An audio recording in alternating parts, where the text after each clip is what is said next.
Okay, well, so let's start with Jason.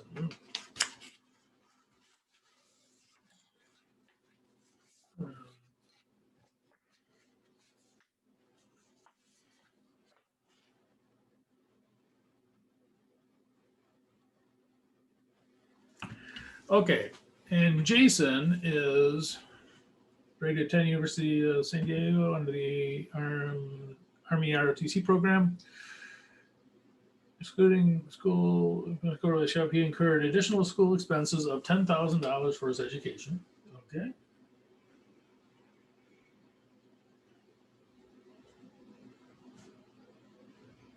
And 1,500 of that last amount was incurred in 2019.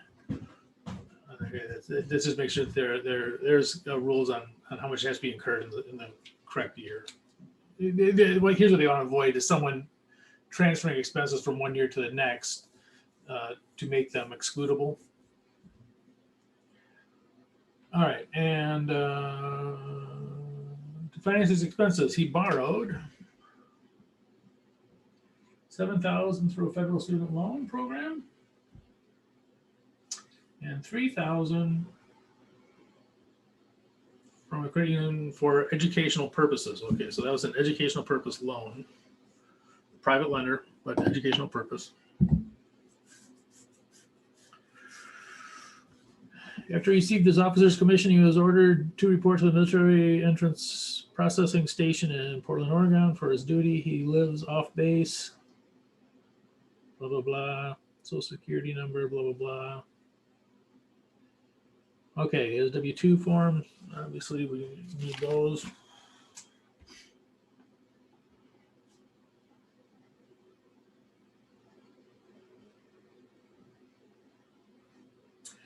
I wish I didn't abbreviate that. That's me. When I copy this, I should change that. WH is withholding, but you guys probably knew that, but okay. All right, and Jason has some moving expenses. And the question is, which one of these moving expenses, which of these can he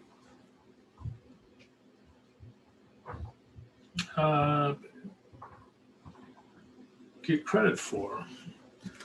So which one of these are going to be on his schedule? Schedule 1. All right. Well,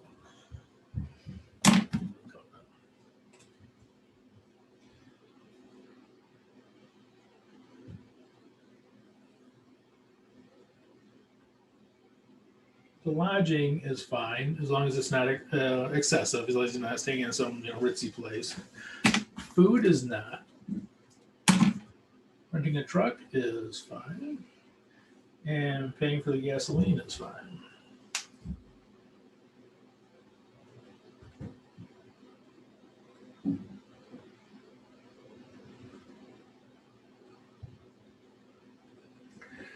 Okay. LGC form 1098E from which federal showed $450 student loan interest, and the other ones from South Bank Credit Union showed $125. Compare schedule 1040 schedule 1 and 3903. Okay. Well,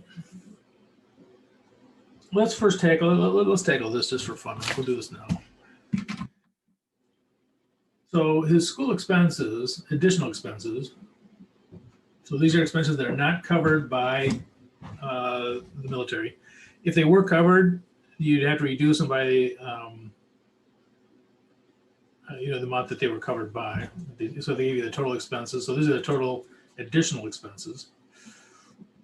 10,000, and the student loans.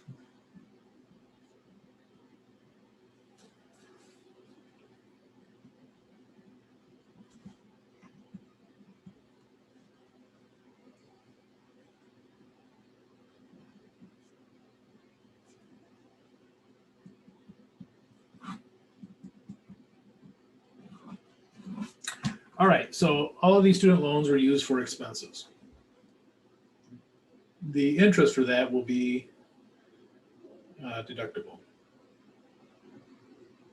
Now, the interest for this phases out, the interest deduction phases out at 7, whatever it is. Yeah, so, but he's not going to run into that, I don't think. Let's see here.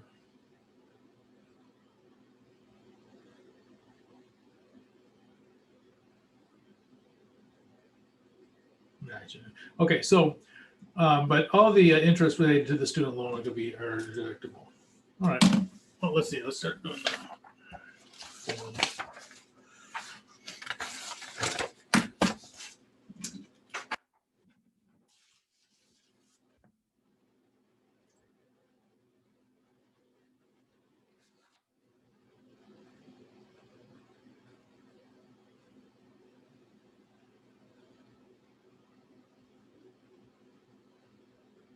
Okay, I assume he's filing singly. I don't think there's no kids or anything here, so I'm gonna make the assumption that he's filing singly.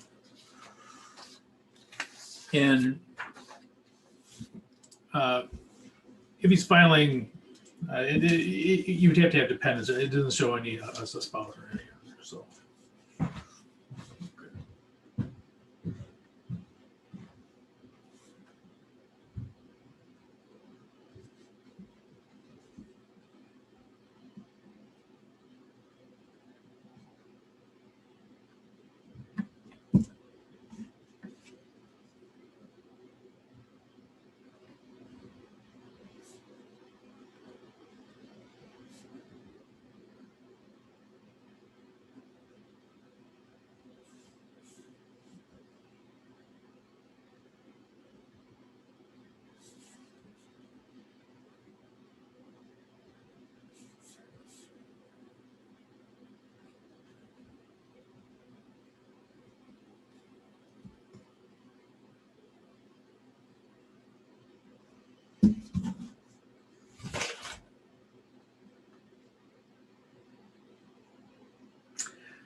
I don't think it says that he is.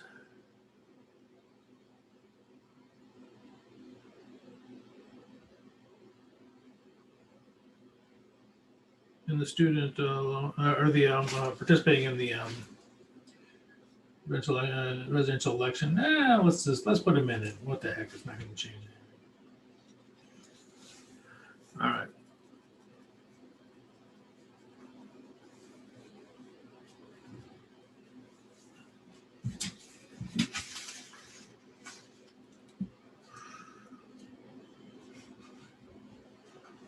Can you see this? Is too soon? Oh, I know why I have it like that, because of the other one.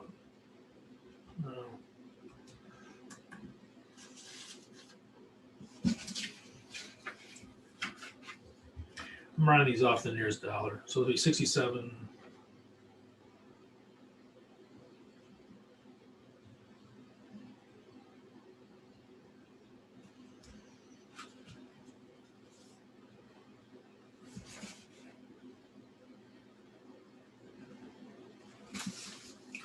All right, there's any interest or anything, that kind of stuff. So let's be just same. So let's be 67, 533.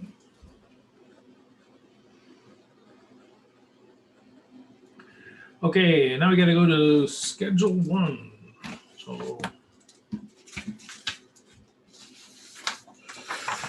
grab a Schedule 1.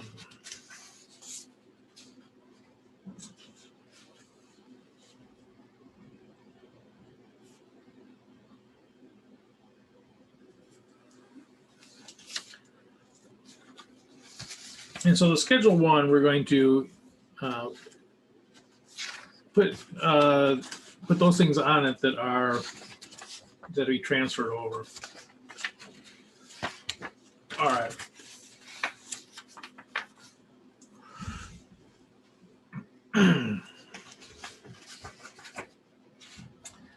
Schedule 1.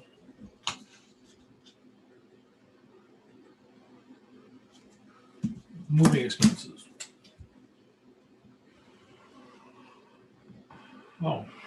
form. That's right. Part of it. Form 3903. 3903 is another one. Okay.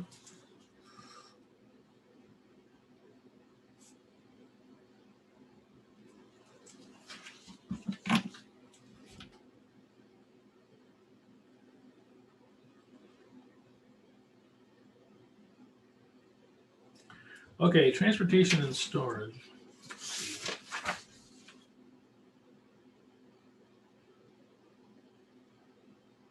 Well, the transportation would be the truck.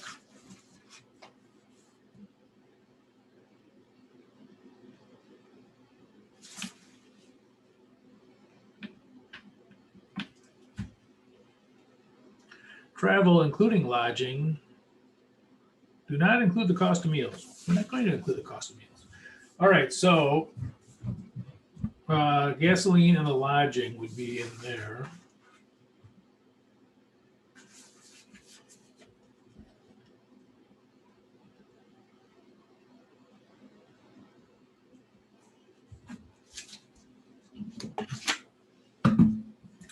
So that's going to be the transportation. This is going to be for travel, including lodging.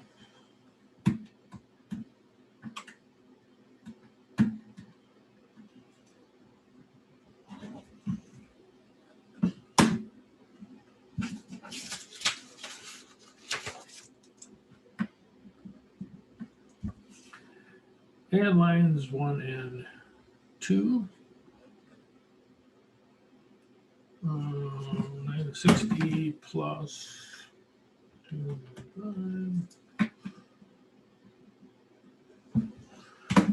equals 1255.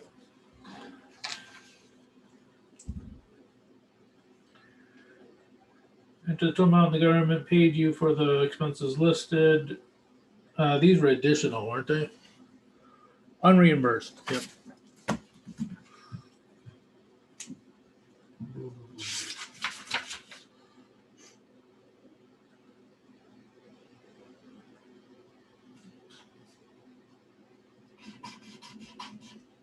Because those are unreimbursed, the government didn't pay them anything for those. You cannot deduct if line 3 is less than line 4. Okay, so if they paid you more, okay, moving expense deduction is 1255. Okay, so now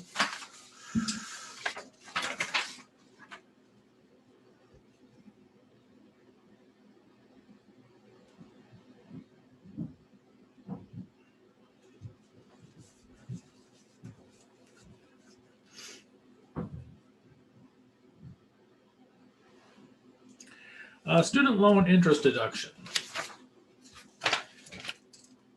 And I think I'm going to pull up the other handout. Because we're in, if I can. I don't even know if I have that on there.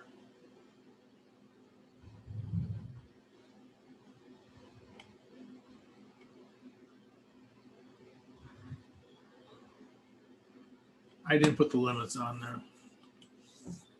Shoot. Let me grab something really quickly.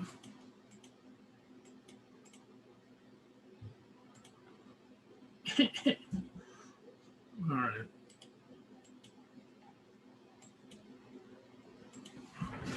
I'm looking at a student loan phase out. It's not going to apply in this case.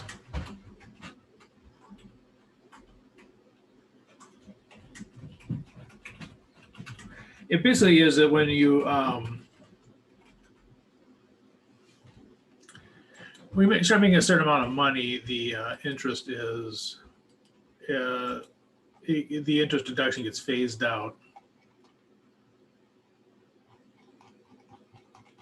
And I got to look for the limits. I think it's 170,000 and 140,000. This is 70 for. Let me go back to this. I'm sorry. actually, I think one of the other things we do actually has a worksheet that we work on it. But the student loan interest phase out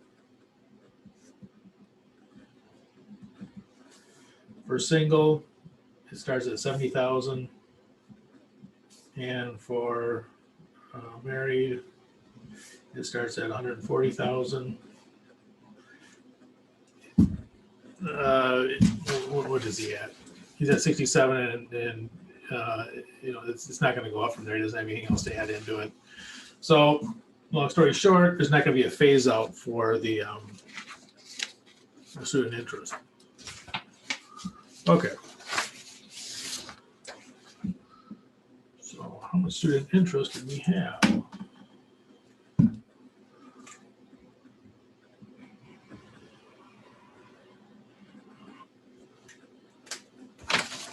All right. Coming back to this thing. So, student loan, I'm going to put it down here.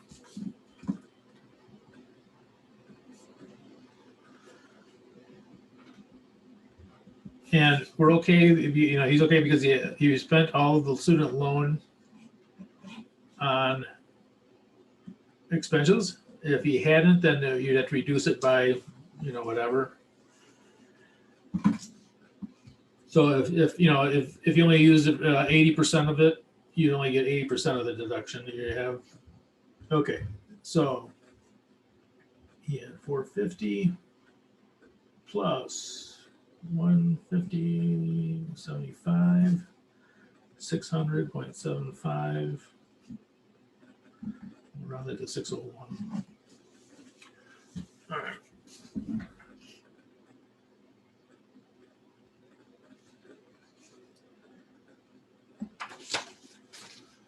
So student loan deduction, 601.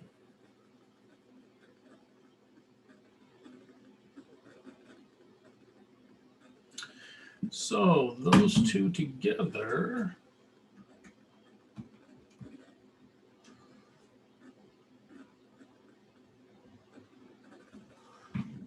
okay, so these are additions to income, these are adjustments, in other words, reductions of your income. So from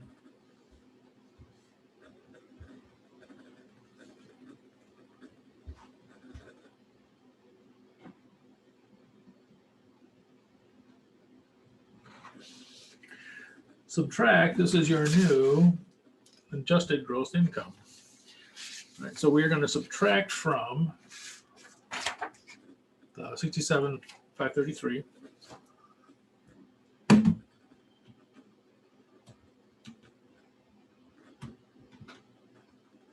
Can you guys hear my speakers? They're making a crackling sound. I hope you guys are picking that up. I'm not sure why, but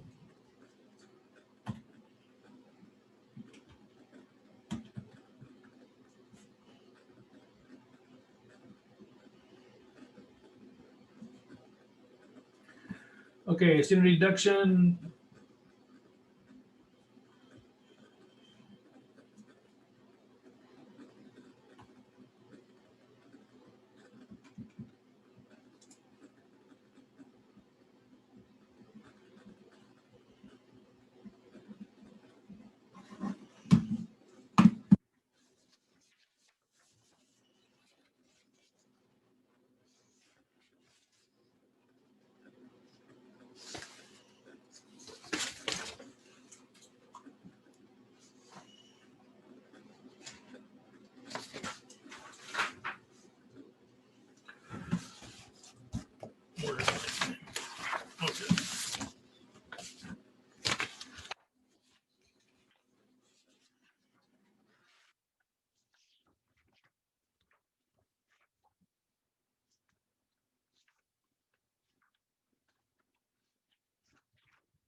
All right, 53, 7.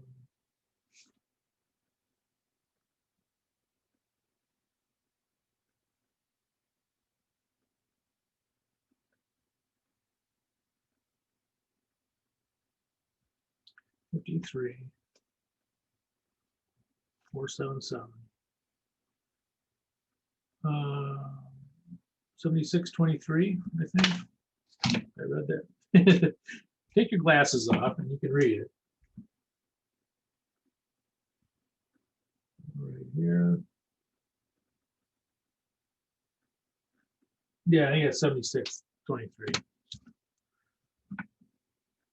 I know every week they say I'm going to leave it up to enlarge that.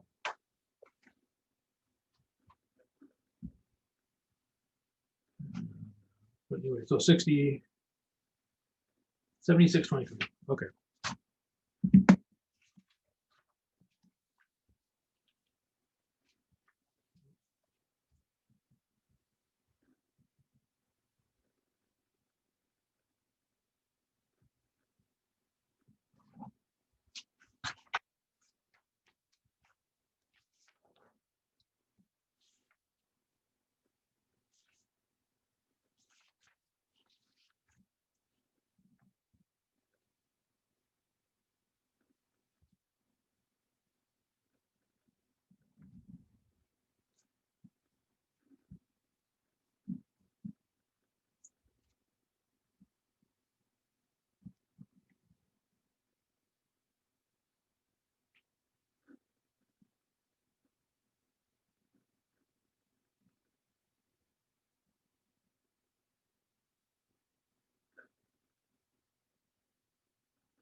Federal income taxes withheld.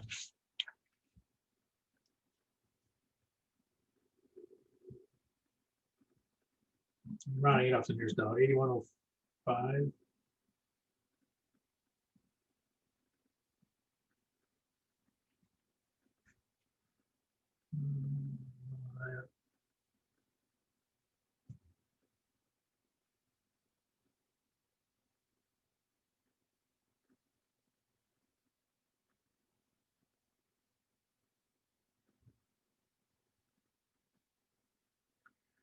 All right, amount that he overpaid is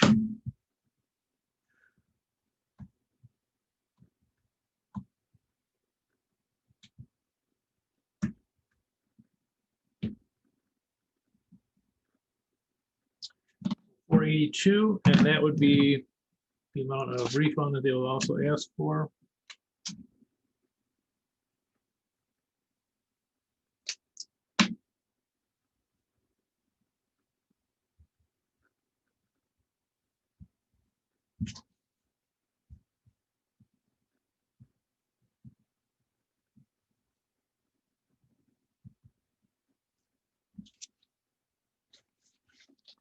And that should be it. The big one on that was the lost my papers. Schedule 1. There we go. The big one on that, this is the moving expenses, and it's only for the armed forces, and this is the student loan. If Jason was not on the armed forces, this would be 0. There would be any moving expenses. That's a kind of a new thing. Okay, so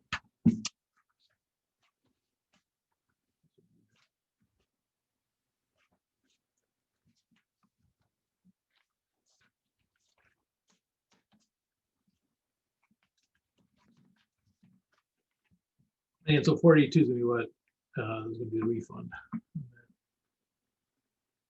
Oh, I put my glasses back in. All right. Okay, so that is Jason. That's problem number 1.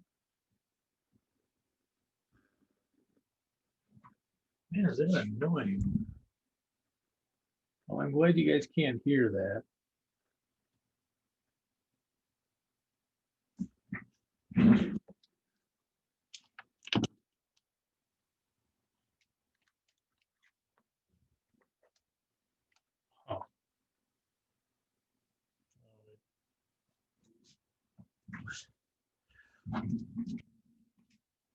Okay, let's go to problem number 2. Problem number 2 is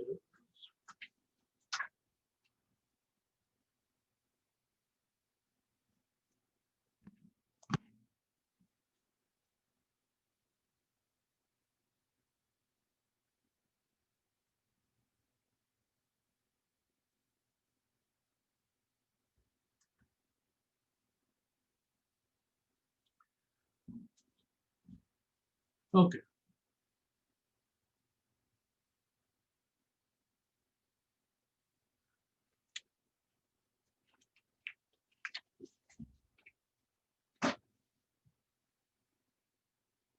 It's actually current problem 2.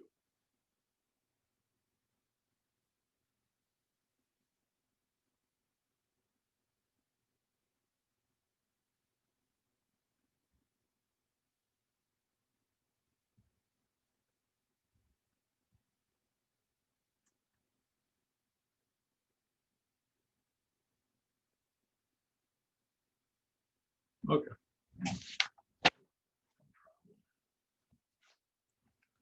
Okay, so we're going to need a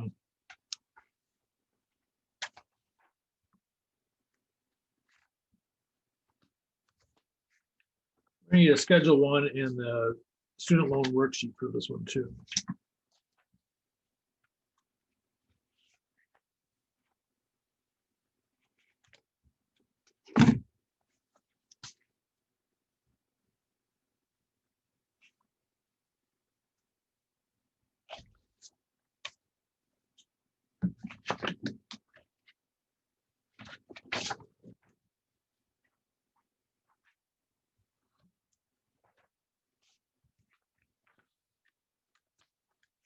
What happened to them?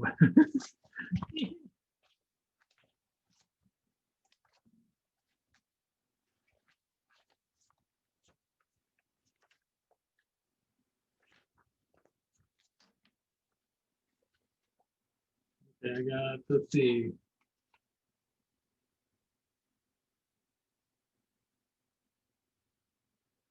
$10.40 schedule 1 and the student loan worksheet. All right, I'm not seeing.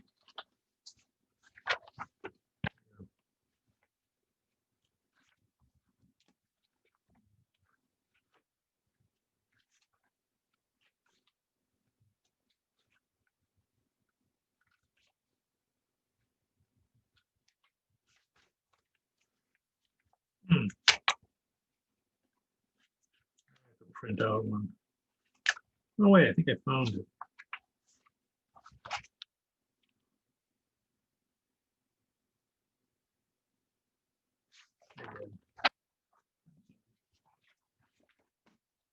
Okay, so let's take a look. See here.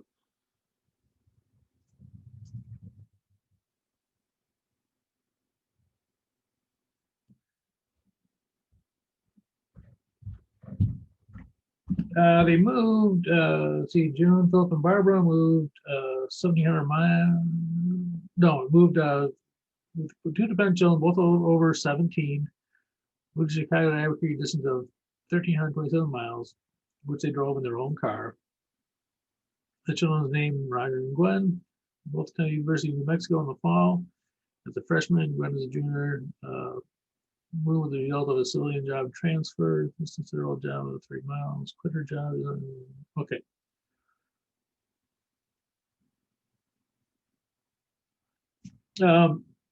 This is a general comment. Moving expenses, not a lot. In the past, they used to be, but not anymore. Philip, but not Barbara, was employed in a location in New York, Social Security number, date birth, blah, blah, blah. Okay, Philip was a civil engineer for a firm. W2 is as follows. Okay, we're going to need some of that. This. We're going to need that.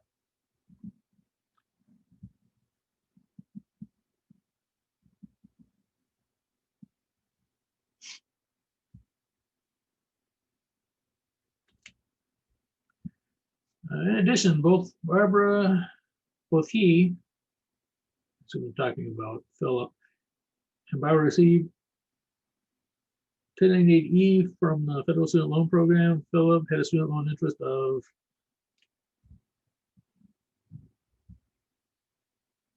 I don't know what it is. My little mat here is crooked. My camera. All right. Barbara had student loan interest of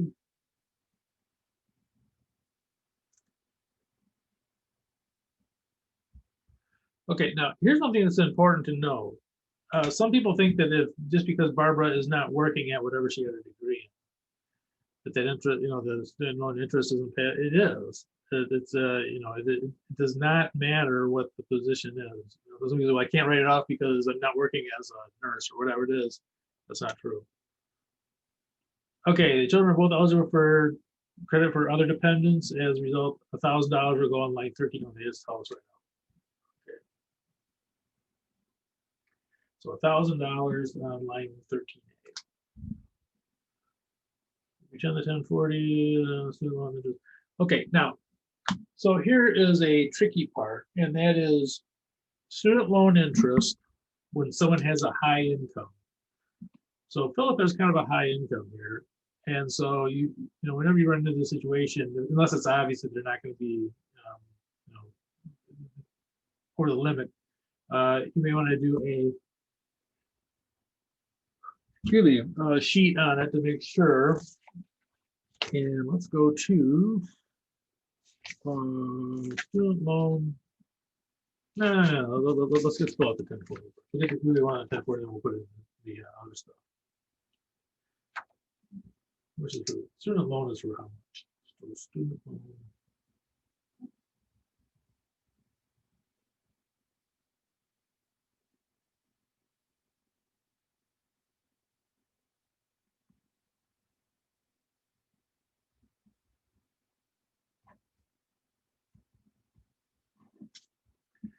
Okay, so student loans at 18, so there's the interest on it.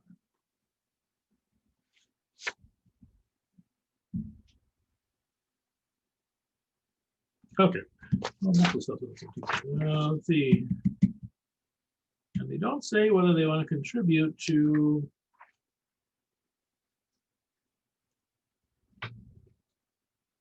the presidential. All right, so let's go through here.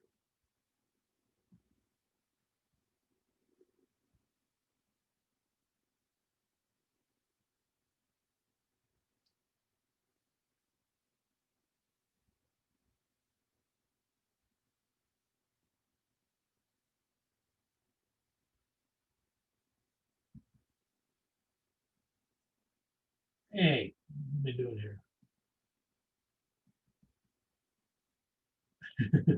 Oopsie daisy. All right.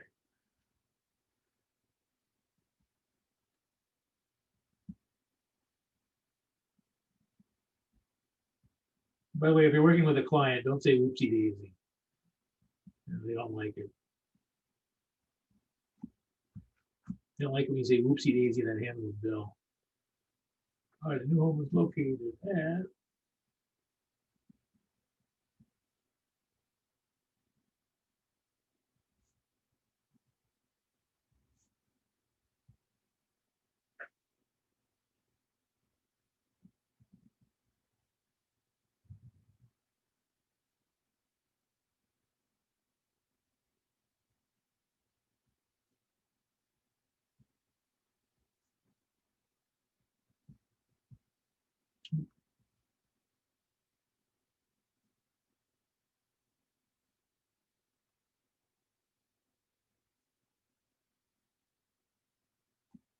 Okay, dependent.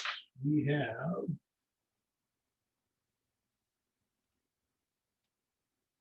Roger and Gwen.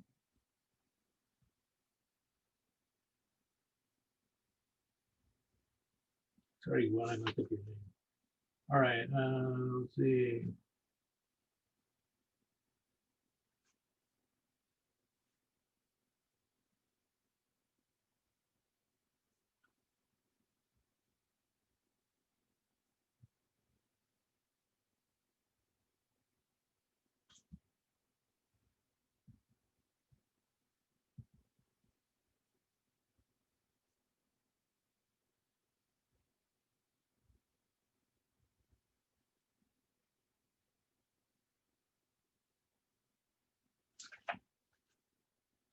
Child tax credit.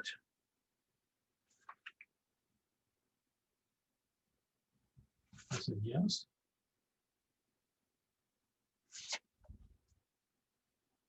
Other comments, we don't have any. Okay. I think we're good. All right. Come down to this. Wages.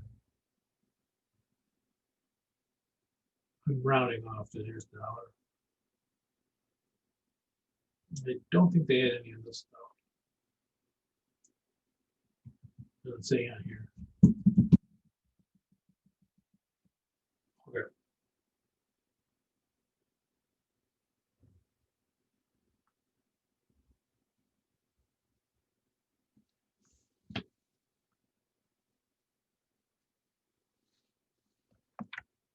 Okay, now we gotta go to schedule 1. So we're gonna get schedule 1 out.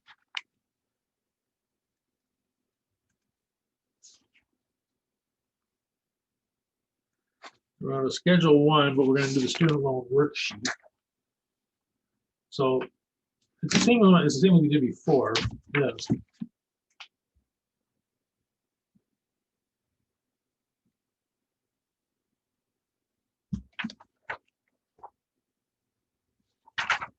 But we're going to do the worksheet. So this is the worksheet. You can see right on here. The limit is $2,500.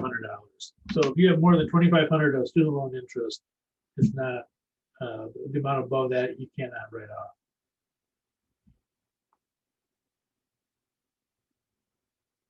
Okay. So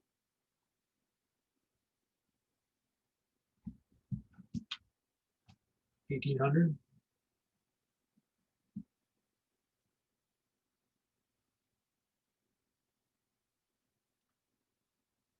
And the amount in form 1040 line 7B.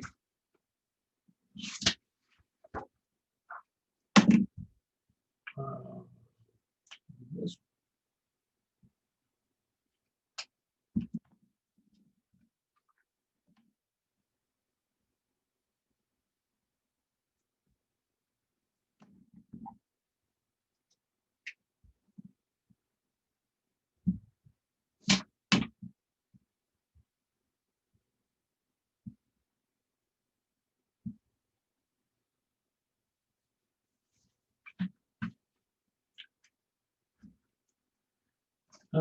Enter the total amounts on schedule 1.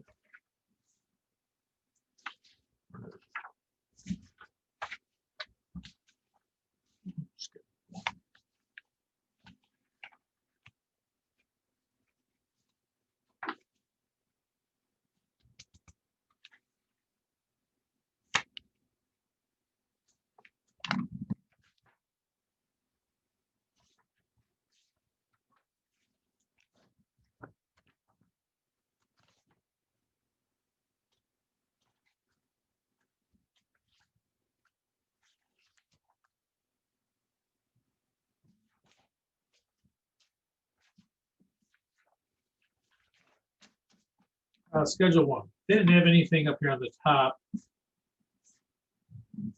don't think. No unemployment, nothing crazy. Okay. Divorce. All right, so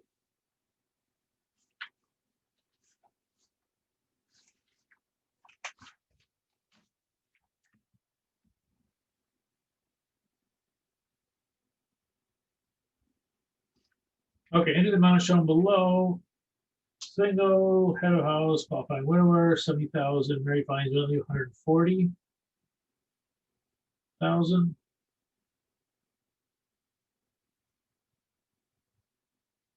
Is the amount on line 4 more than the amount on line 5? No.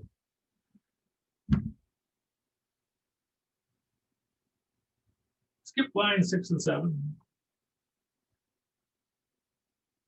Enter 0 on line 8. Okay. And so on, so it's 1,800. So they get to write off all of it. Now, here's the thing, there's a phase out at 140,000. So there's a phase out of how much they can, how much they can deduct. And it goes from 140,000 if you're married to 170,000. This is the phase out period. I think I might show you what I'll come back to this and show you an example kind of how you would do the phase out. It's a little bit, now in this case, even though they made 110,000, pretty good money, it doesn't kick in if you're married jointly till 140,000. So they're still not going to phase out anything. If they made over 170,000, if they made 180,000, they would be able to write off any of it. So over 170,000, none of it is written off. But in this case, the 1,800 can be written off.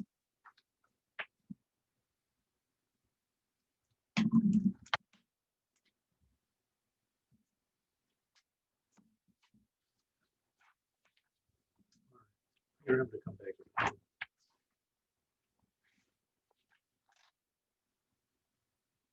So 1,800, 1,800.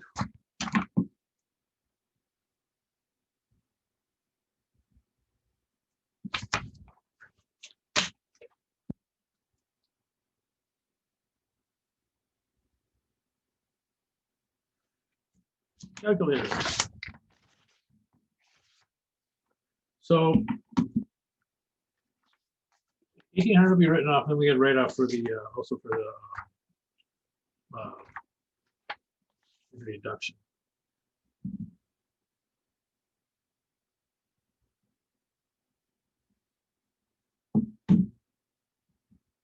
Okay, so 10.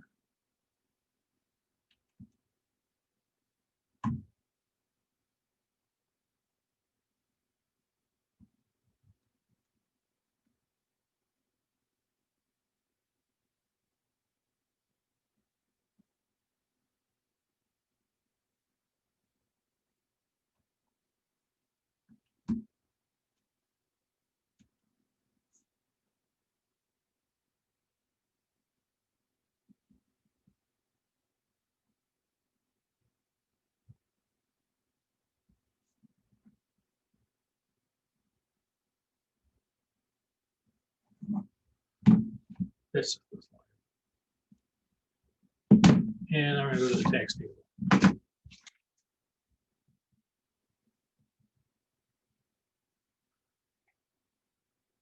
While I'm still thinking about it, I'm going to write to enlarge the tax table.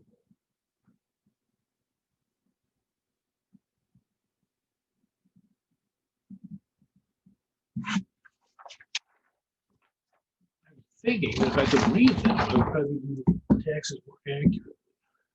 Just a hunch. All right, so tax table.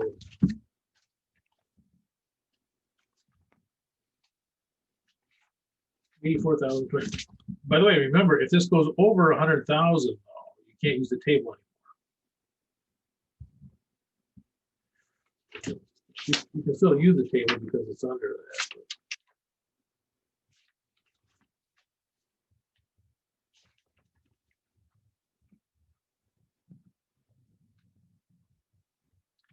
All right.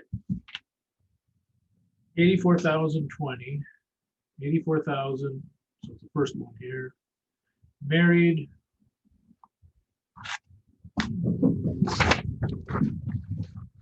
I think you hear running around the backyard, or in the background. That's our new dog. Completely nuts. All right, so the taxes will be 10,203. It looks like.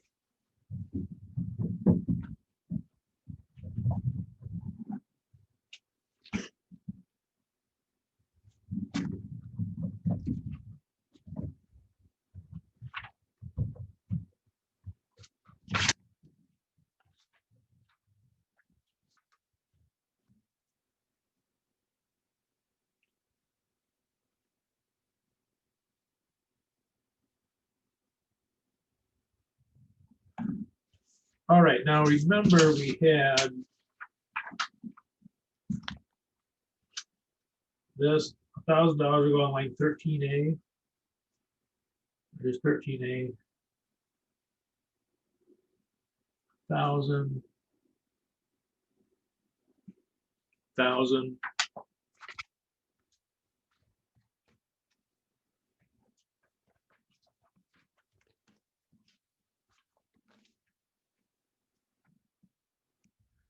Subtract interest, so that's 9,203. Self-employment tax, 9,203. Federal income taxes withheld, 10,215.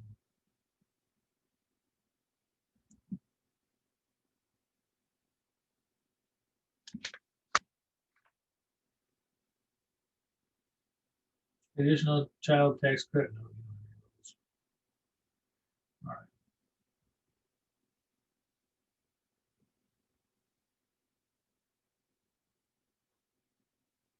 Scratch it. Oh, I know. So scratch, scratch, scratch. I can use my handy dandy. Look at that. See, never happened. If you do something then in return, just have whoever is, you know, if you do scratch out something or whatever. Now, you're probably gonna do this on a computerized system. You're doing this, you know, for people. But if you are doing it by hand, and you have someone who wants it done by hand or something like that, just if you do make a mistake or something, scratch them out, just have them initial it. So just be you just have Philip or Barbara, either one, you know, the initial it if you made a mistake. All right. 19 is more than line 16. It is. This is my refund. So, oops. Okay.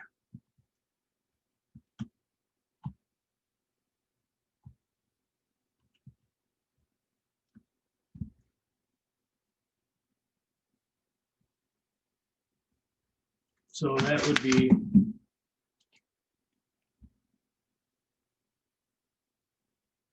Did I do that right?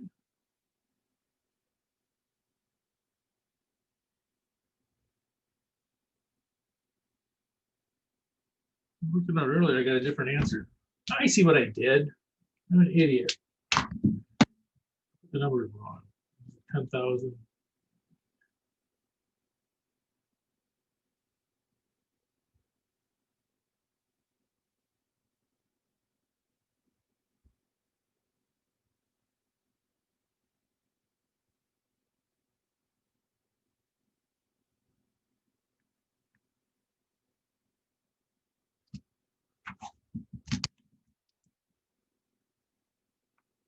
Man, I doing bad today. All right.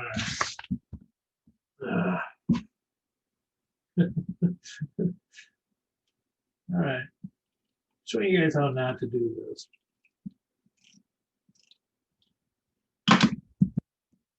Withheld, I'm sorry, the withheld was 10,015, not 10,215. So 10,015. That's going to make a difference.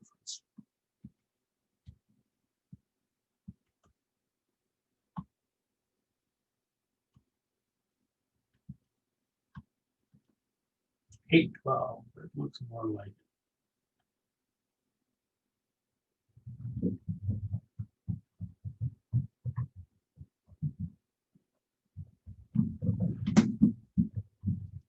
Put my name here.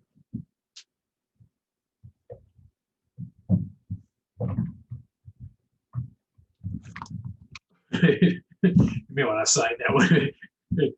If this was for a client, I would definitely do this over. You know. They may question what they're signing. What is all this? Okay, so yeah, you should have got 812. You guys probably did because you guys probably did it correctly. Listen. Okay, so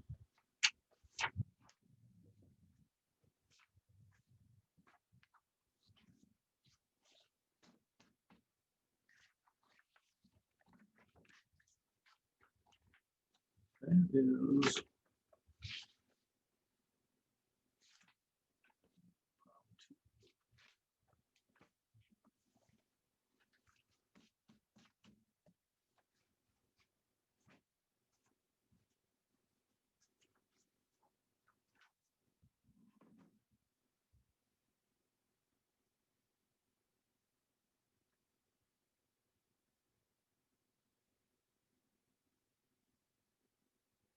oh, this is a good one.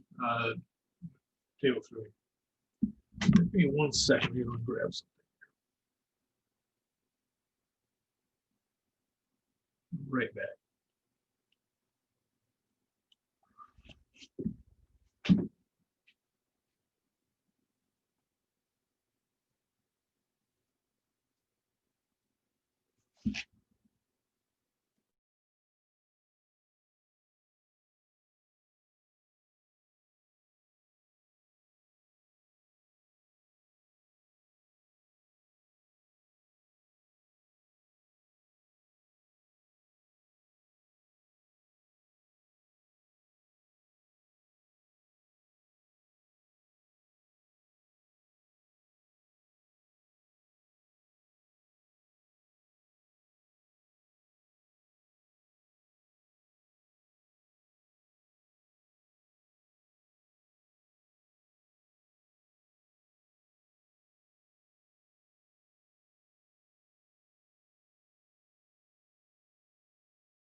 All right.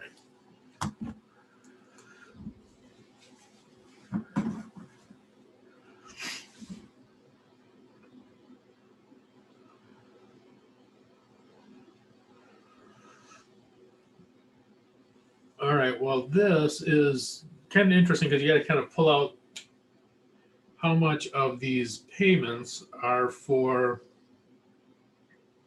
alimony and how much of the payments are for childcare,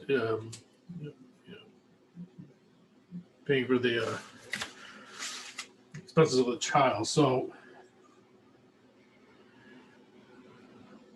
he was required to pay $225 a month. Oh, I know what I didn't do with you guys. Hold on. No, I'll come back to it later. Let's finish this one. Okay. Until the child turns 18, then the payments will be reduced to $1,500 per month. Okay, what this indicates is that $1,500 of it is alimony, and that the other whatever is for paying for the child's expenses. Okay, so the total payment is a monthly payment is $2,250.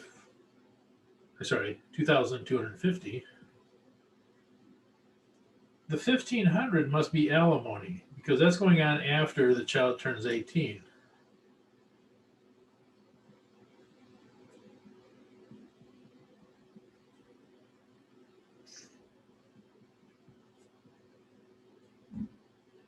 Let's put the rest of it.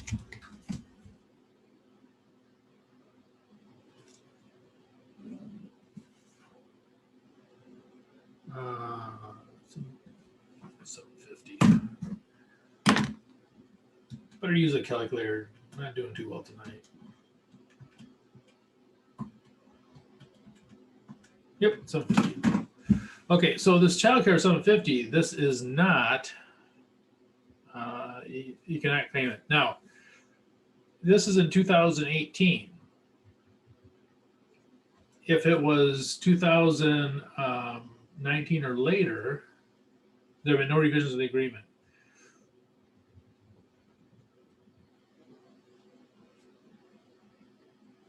2019 or later, if this divorce decree came through, none of this would be. Could you write? Could you take as a hit on income? None of it would be on the Schedule 1. Okay, but it was 2018, and you're going to run into situations like this because a lot of times these will go on for years. So this isn't that unusual of a situation. Okay, Kathy has full custody of one child and probably takes a dependent care deduction credit. Okay, so Rob is not going to take it from her. Rob was to transfer the title of the house, which cost $150,000 and a fair value of $200,000.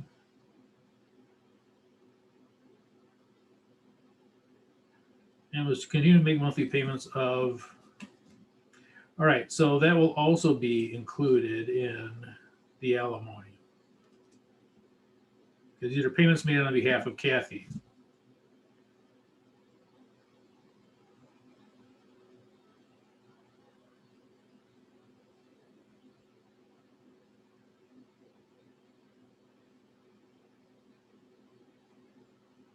All right.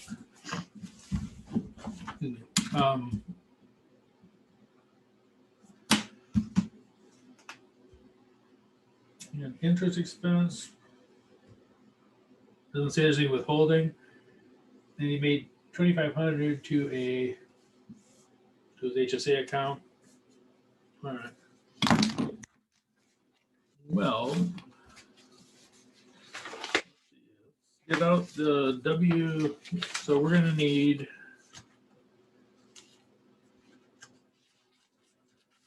$1040, obviously. Schedule 1. Then the health savings account one. This is the new one.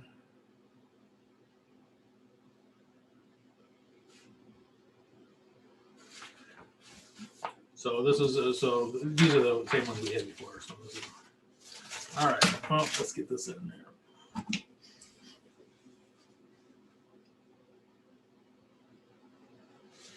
All right. Now it doesn't say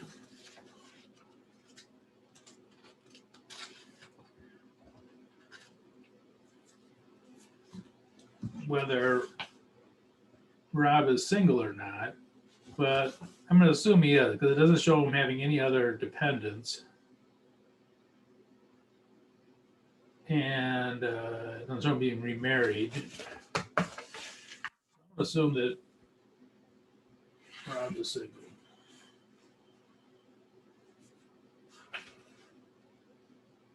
I guess his name is Rob. By the way, always ask people about their names. If they say my name is Rob, don't assume it's Robert. Always ask them because it's fairly common to have people that don't have the normal name. You think that so sometimes you see someone whose name is Liz, you think it's Elizabeth or something. It's not. It's Liz. That's their name. So, all right.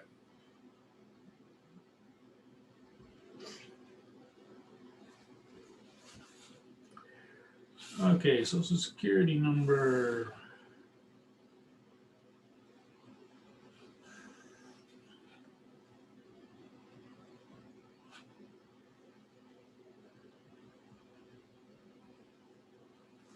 Not a joint return. They're not married anymore.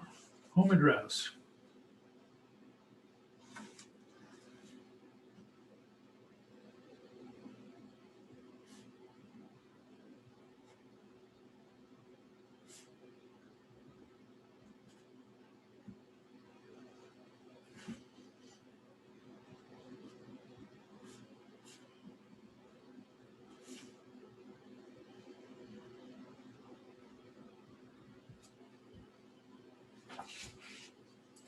Doesn't say. There's a pattern too much here. Okay, dependence not there, nothing there. Okay. So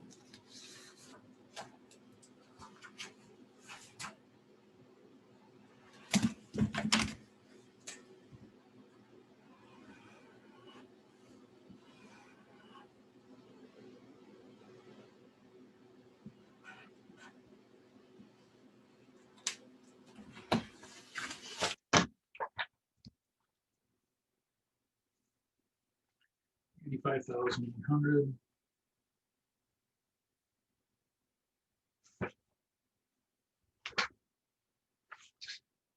Interest.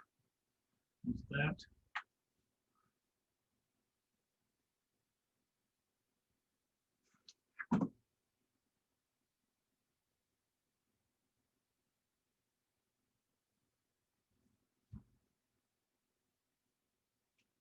All right, so go down to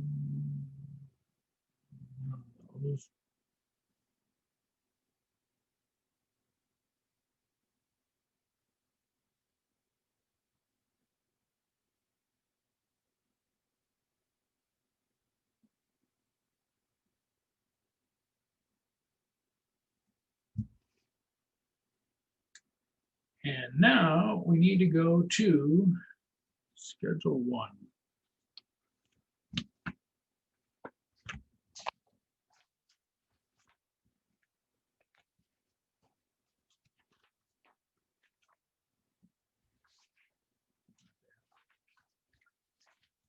Schedule 1.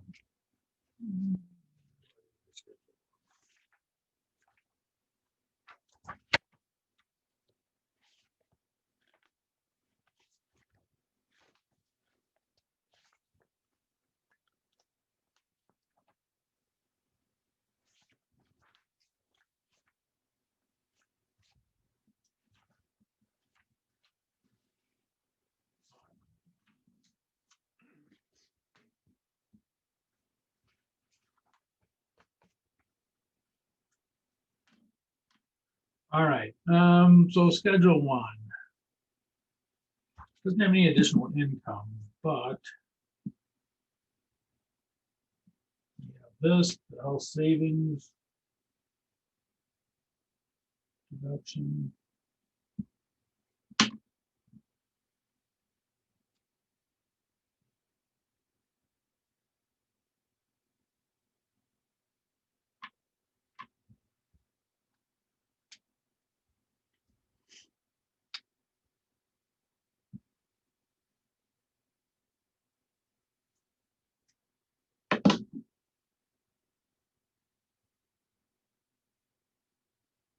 Okay, so let's look at the health savings account. So that's this thing. So the health savings account deduction, and that's going to go in there, and that's basically it's sort of like putting money aside for expenses.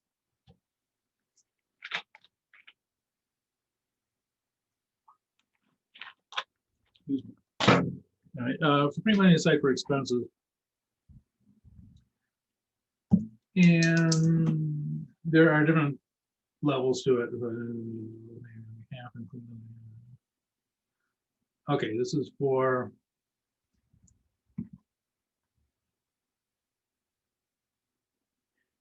always check when you have these divorce things, because sometimes there's the insurance payments in that are in there too, but it doesn't look like they are in this case.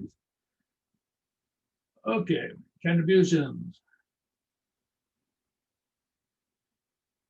Okay, now this is important. Do not include the employer contributions. The employers might make a contribution on your behalf. They get to write that off, not you. Okay, if you are under the age of 55, how old is he?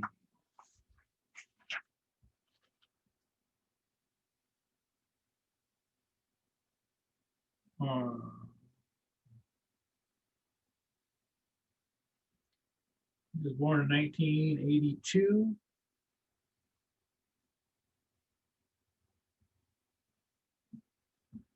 So what is it, 1980, 37-ish? All right, he's not 55.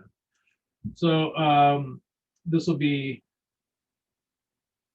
3,500.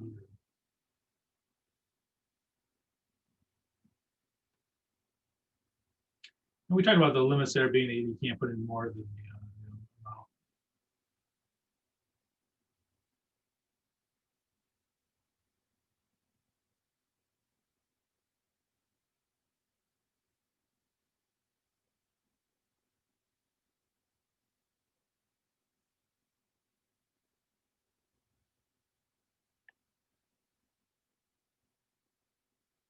Doesn't have a spouse.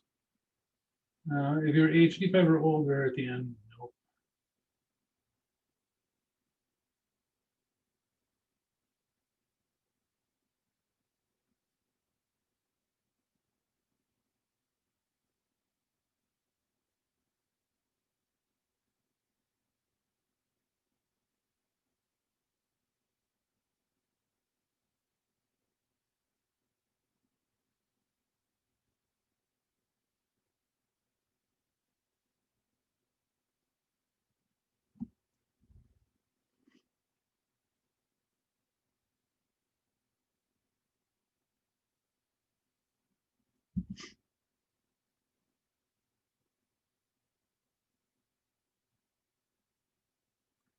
A smaller amount of those two, 2,500.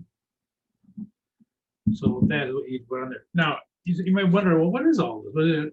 Well, here's the thing. If you put in more than the amount that is allowed, you would not be able to write off the total amount. So if you put in 5,000, the smaller of the two would be 3,500. The other 1,500 you wouldn't be able to write off. All right, so this is going to go on.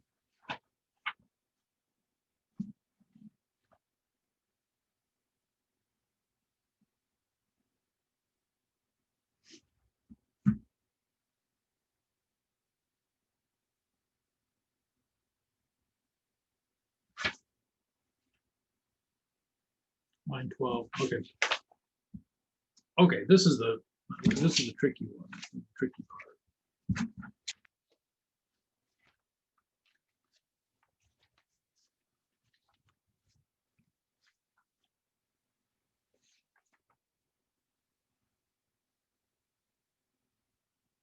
All right, so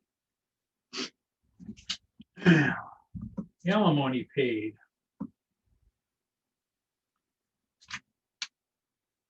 All right, from the total payment here, this is alimony.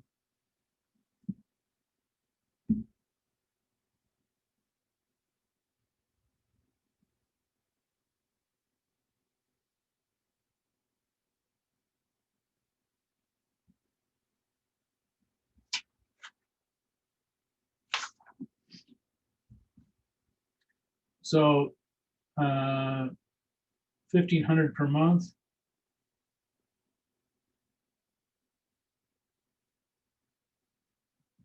Times 12. Now we're in 2019. So if this was if the divorce decree was in May 1st, 2018, it's meant for the whole 12 months. So 1,500 times 12 is some number.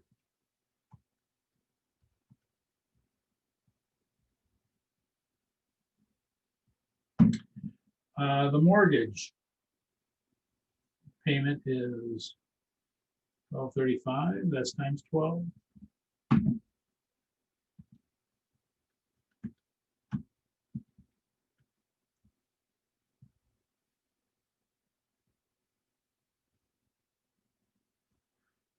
Let me check that.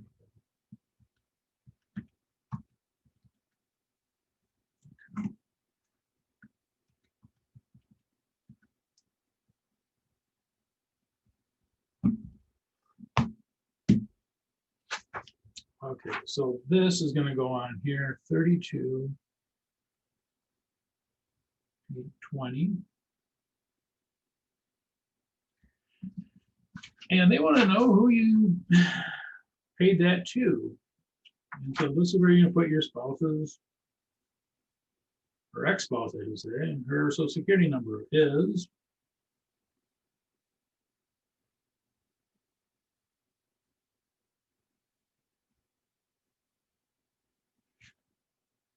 And the date of the separation was the marker's a little too dark, you can't see it. May 1st, 2018.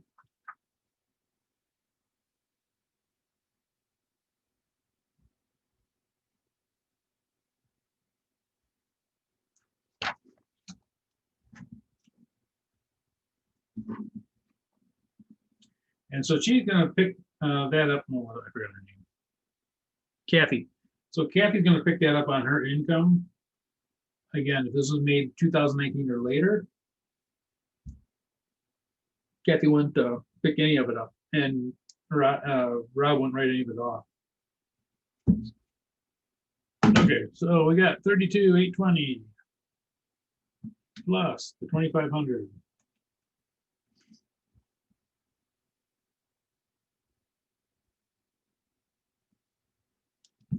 So 35,320 is going to be the amount that you're going to put on the form.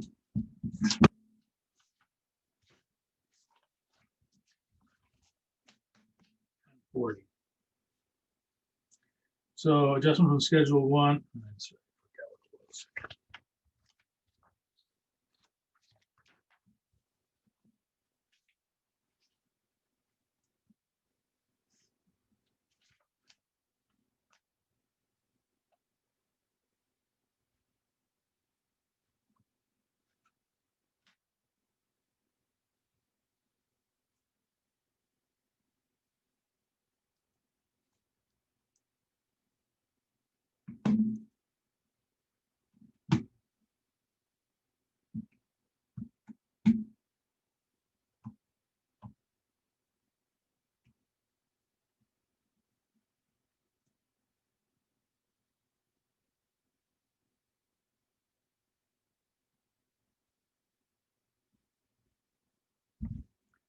right now, so 50,116. Now, Rob is single.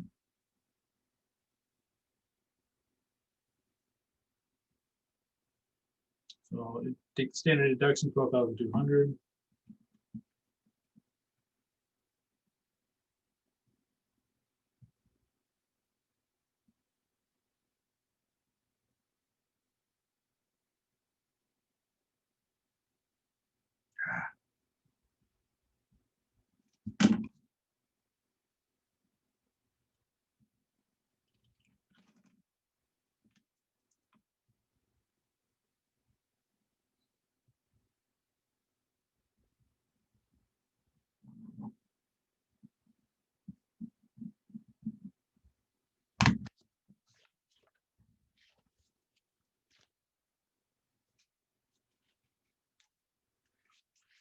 $39 minus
$37,916.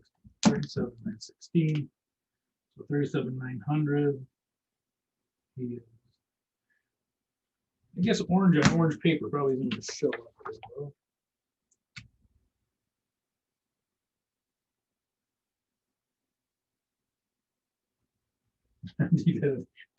Show very well. Oh, I bet you will show up.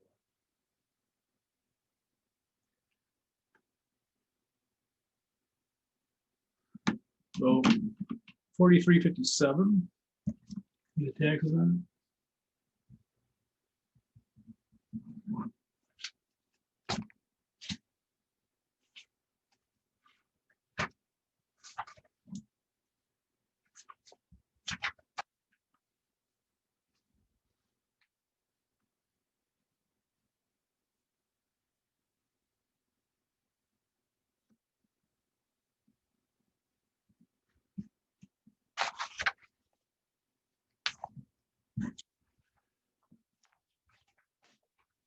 Okay, he does not get the tax credit for the child.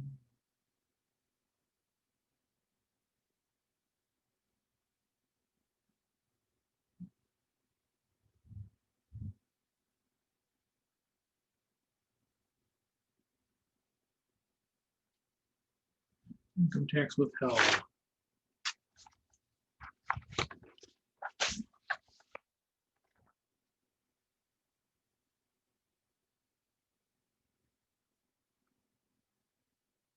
$5125.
So this is the amount of refund.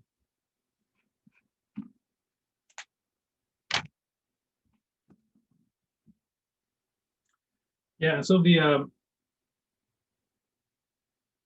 the real one about the important one about this is these payments. Now, how would this change if it was the divorce decree was on May 1st, 2019? None of this would be written out. So you would have to pay substantially more taxes, basically. This would be good. Still get the 2,500. The 2,500 would be able to be written off, but the rest of that, the 32,820, would not.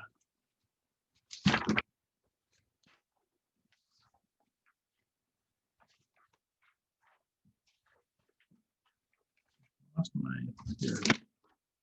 Oh, wait a minute.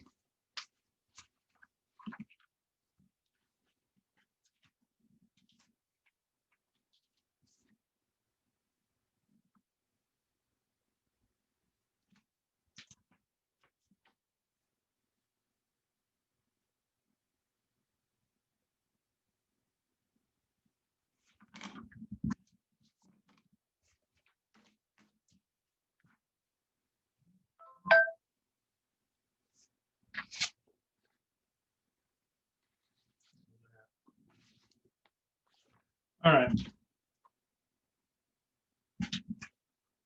So we're done with Rob and Kathy. Let's go on to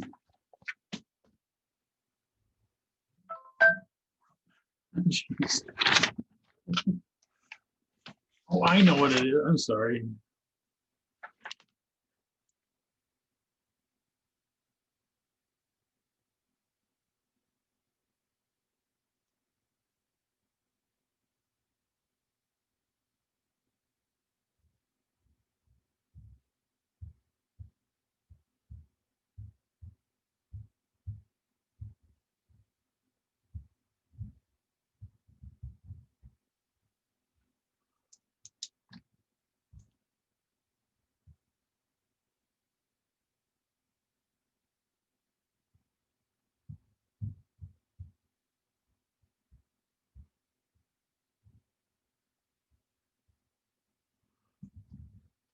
Okay. Let's go ahead. Last one.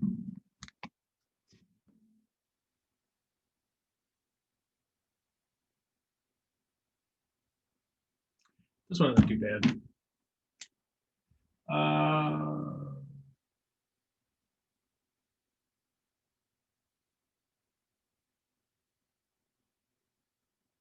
No children.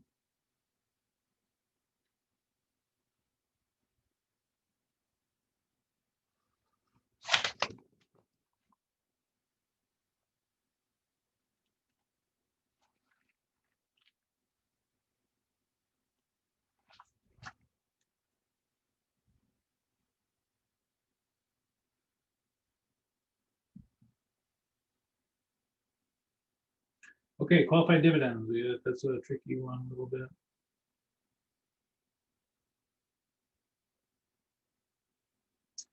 Alimony payments.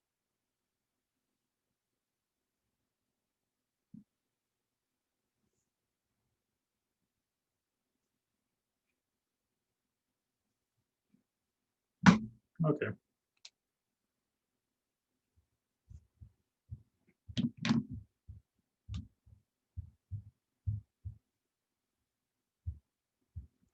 All right. So let's see here.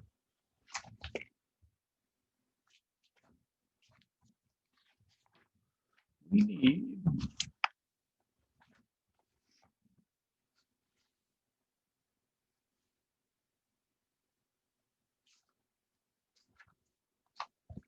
$10.40.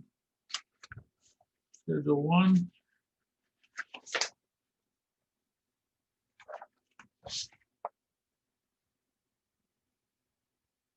I think that is. Those are all on schedule 1.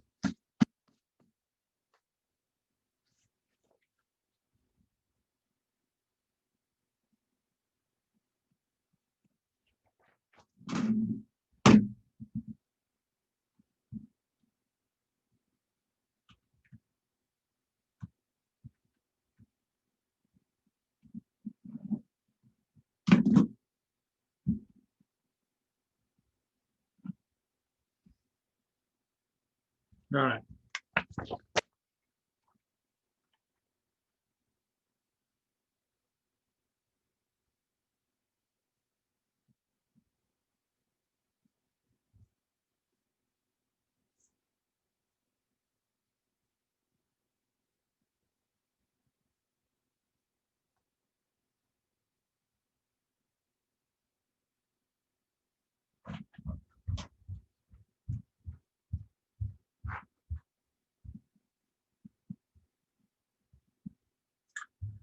Any kids?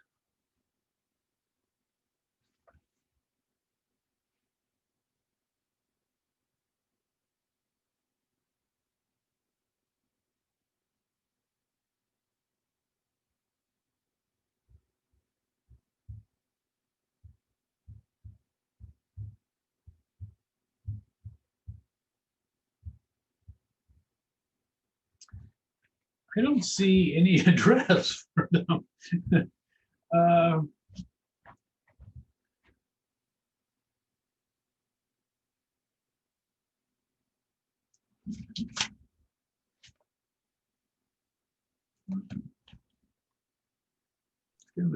Here, I'm sorry.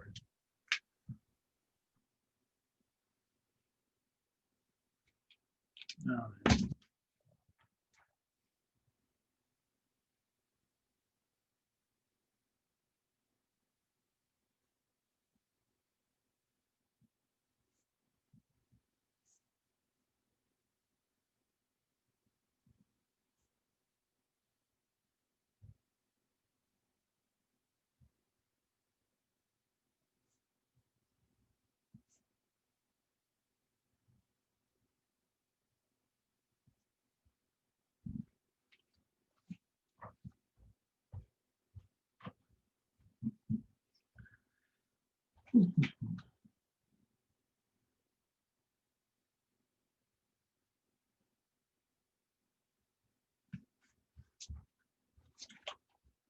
Tax exempt interest, no. Qualified dividends, yes.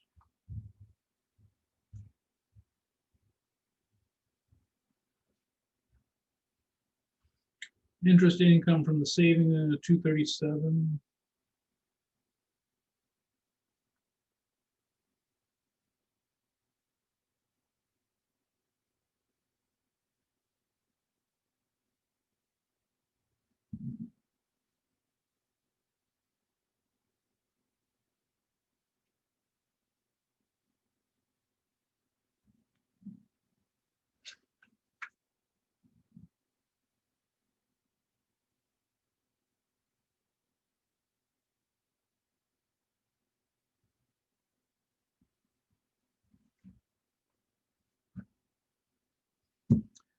Okay.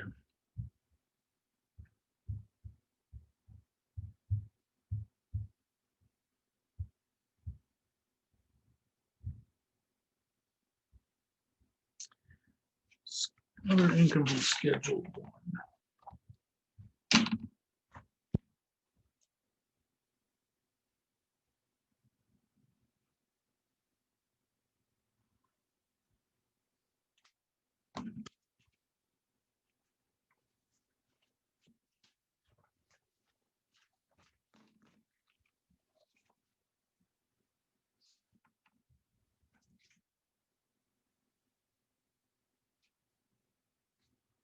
All right, other income Schedule 1. The other income they're going to have, unemployment compensation 4,600.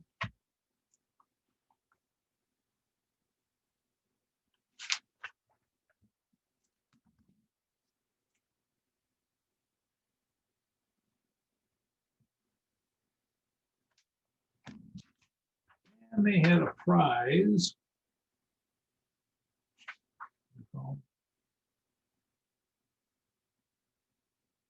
$1,200 prize.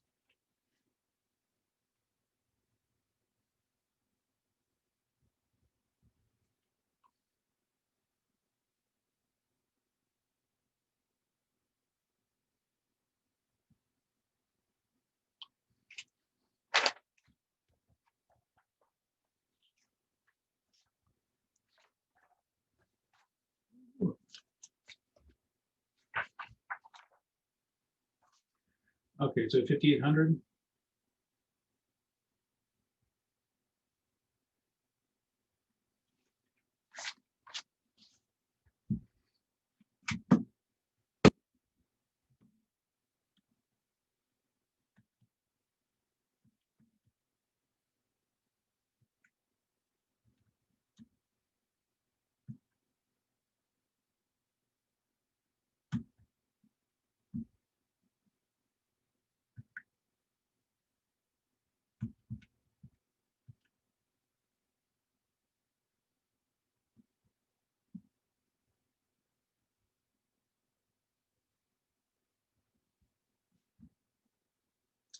Adjustments from your income. Okay, educator expenses. This is it's not terribly tricky, but it's something to know.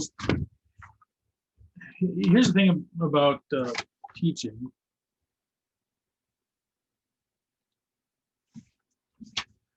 And that is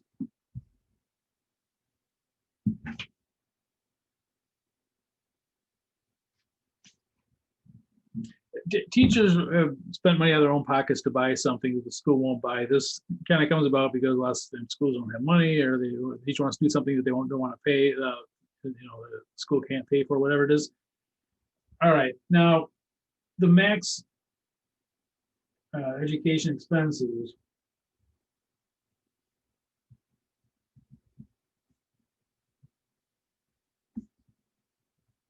is 250. Now, so if there's 135, they say you put in 135, but because it's over the 250, 250 is the amount you're going to put in on your educator expenses.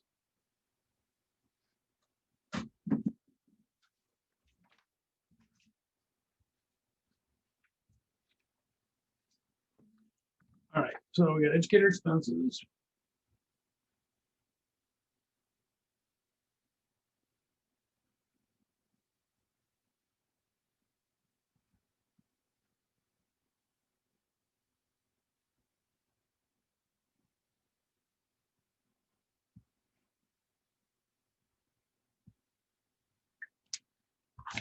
Alimony, 525 times 12, 6,300.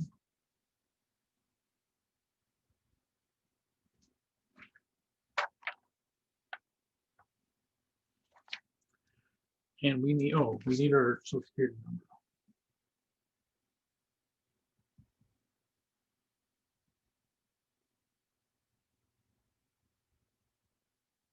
Hey, it didn't go sequentially. It should have been 5672. Oh, data original separation in 2013. I don't get that.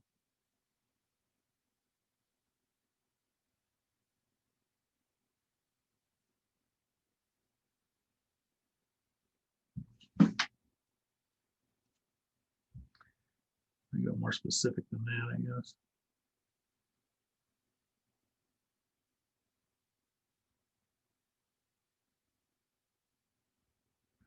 All right, 250 plus 63, so this ends up being 6550. I think it is.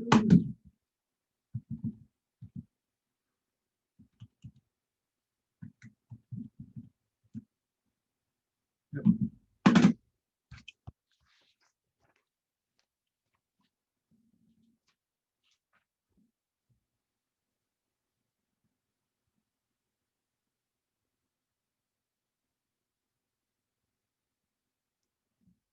So we're going to subtract that.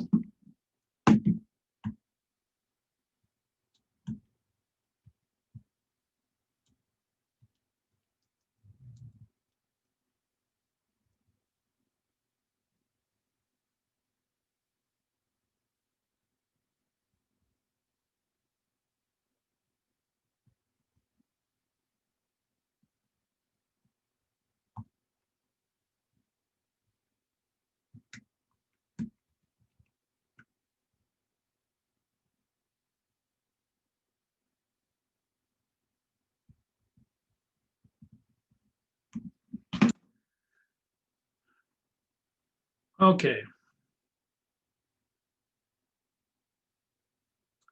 Well, remember now, so they're getting taxed on 44,587. However, these qualified dividends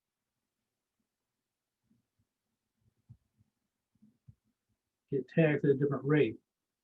So qualified dividends are 255. And we'll see what those get taxed at. I think it's 78,000 or something.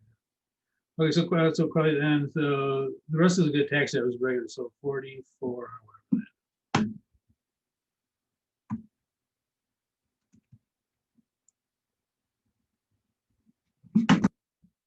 So this is what we're going to go to the tax tables for.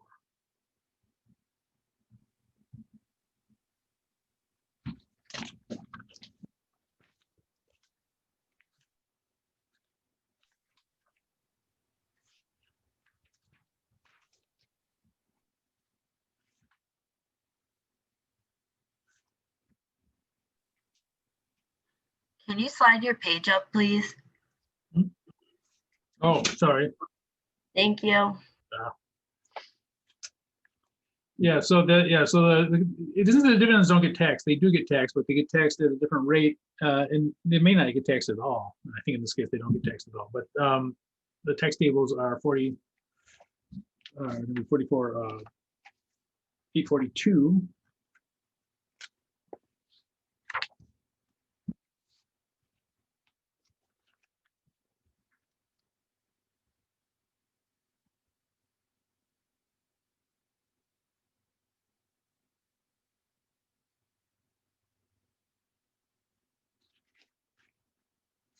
Yeah.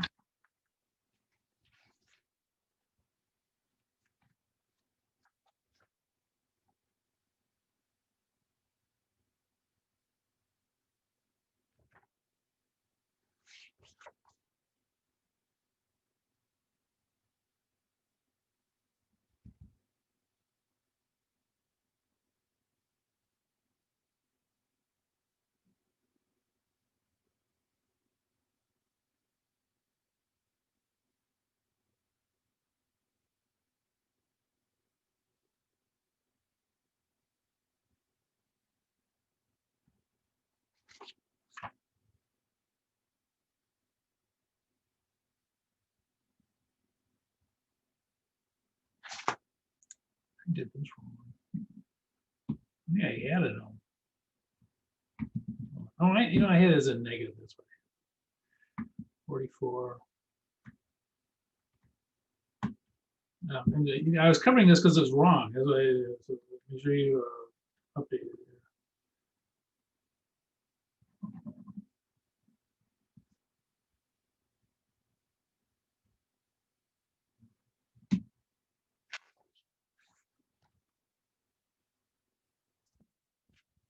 Okay, so 44,332. They're a married couple.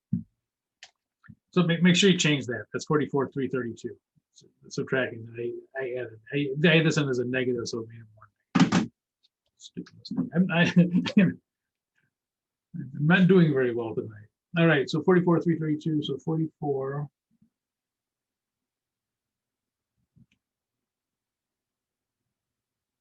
And again, they're married filing jointly, so it's 4931.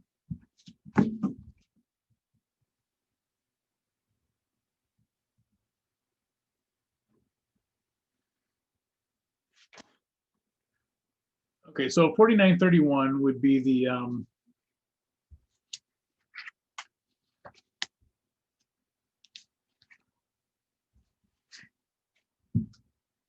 tax on this.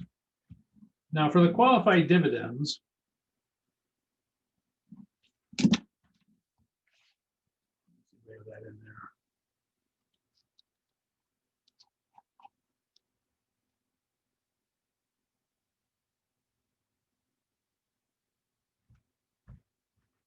there. Qualified dividend must have been in the last chapter. I think it's 78. Let me check real quick though.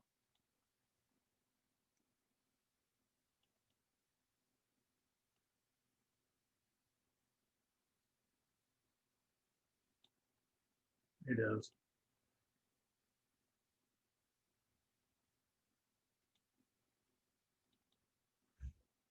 Married filing jointly. Raise zero, so up to 78,750. They are way under. So they're way under this. So 78,750 would be the when they start getting to pay interest or tax on the dividends. So let's stop sharing. Let's go back to this. So the tax rate on the dividends is 0.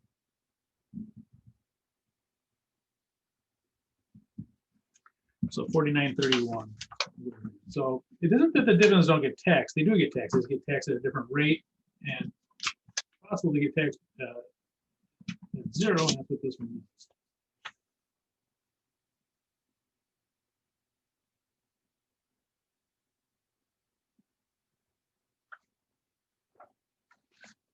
So 4931 would be the taxes on it. Again, that's including the 0 tax on any children.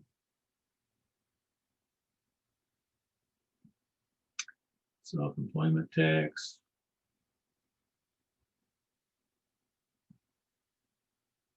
Income taxes withheld. Taxes withheld is 56.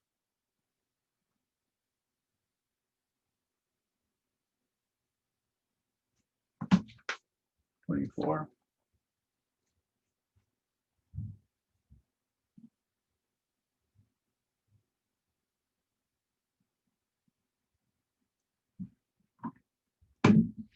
All right.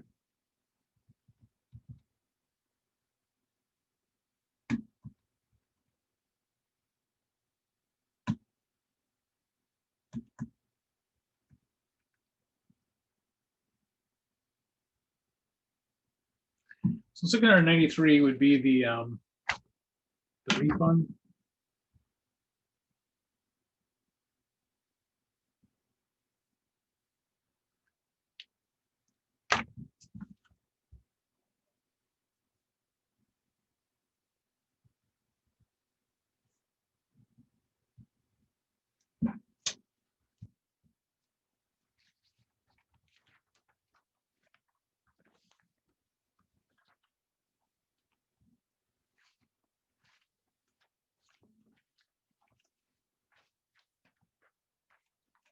All right, and make sure I put the name on here.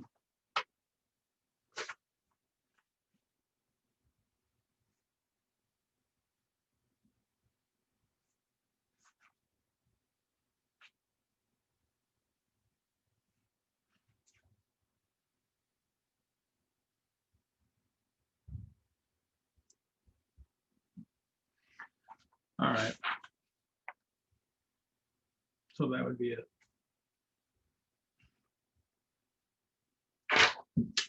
Yeah, so down here, so the dividends get taxed at a different rate. It's that they don't get taxed. They do get taxed, but they get taxed at a different rate. And it's possible they get taxed at 0, and that's what these were because the income was lower than 78, 750 or whatever it was. So the dividends get taxed at 0. If they had been taxed at 15%, you'd have taken 15% of that, added it in. But because it's 0, it doesn't get added. Well, it does get added in, but this gets added in 0. Okay. Well, I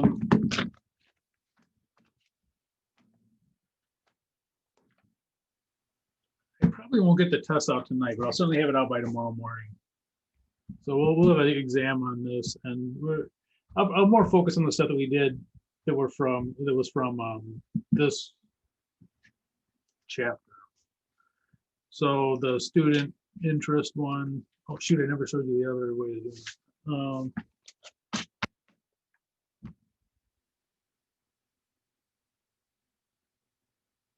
Yeah, I'm going to postpone the test. I'm going to postpone it. I'm going to postpone it until next week because I don't feel comfortable. So the chapter 4 exam will be next week. I want to go over a couple more things in chapter 4.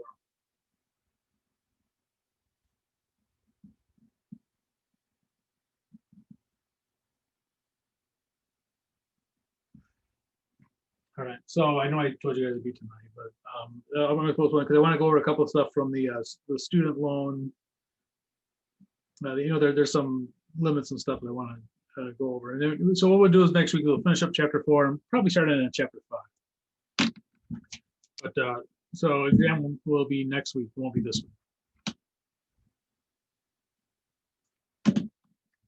Any questions on that? It was a long night about that. You know, it's funny. I thought this was going to be a quick one.